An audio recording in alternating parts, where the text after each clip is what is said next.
Tight on the landing ground.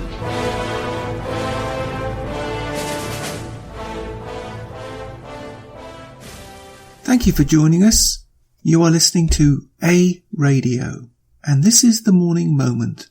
Please click on the follow button on Spreaker.com. So today, I feel duty bound to comment on what's happened in the last 24 hours, namely climate change. I always like to give it a title, have you noticed? It's a game of words, ladies and gentlemen, a game of words. Boy, talking about swimming against the tide, or they would have you think that, wouldn't they? Here's a shock. Yes, the climate does change. I will give you an example. Back in the 1600s, in Britain, the River Thames, which is the river that runs through London, froze solid. There are paintings to prove it in the National Art Gallery in London. So, climate. The climate was very different back then.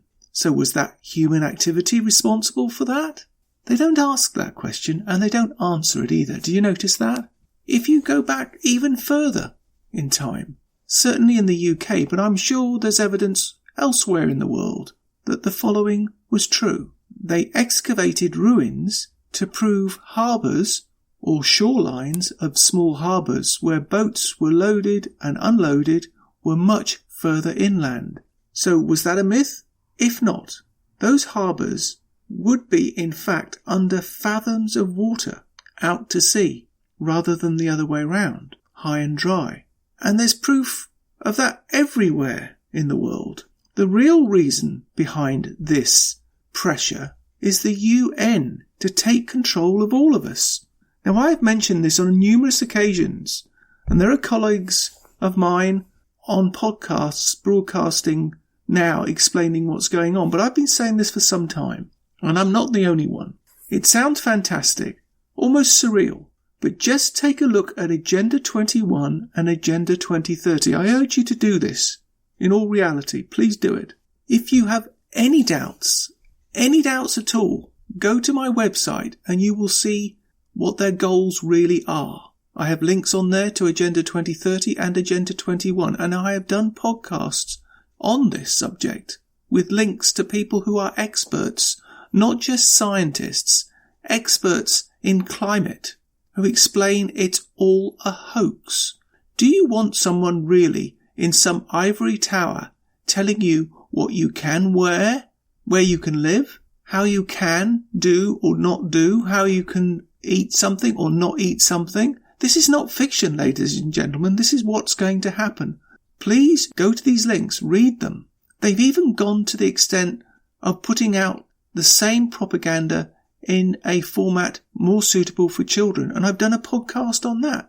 Please take a listen to that. Follow the links. It's there in black and white.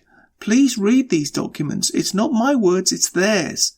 Read them and then make your own minds up and do your own research while you still can, because this, ladies and gentlemen, is George Orwell 1984 in reality. It's not in a book, it's not in a movie, it's coming to a town, a city near you, if you do not wake up and stop this garbage. And one more thing. Facts are very inconvenient. The truth doesn't always fit the narrative that someone wants to put out there. Do your own research, help yourself and help your future of your family. Ever think that Donald Trump is actually right? There is a hidden agenda here, ladies and gentlemen, and do not be fooled. You can find more at aradio.wordpress.com, where you will find links to us on Twitter, Facebook, Instagram, iTunes, Gab, and email. We are continuing to reach out to you, so please pass on the links. Please click on the follow button on Spreaker.com. You can listen to all my morning moments on Spreaker.com under A Radio. That's EHRADIO, A Radio. And please click on the like button. You can find all my podcasts and all my morning moments at aradio.wordpress.com. Click on the Morning Moments tab.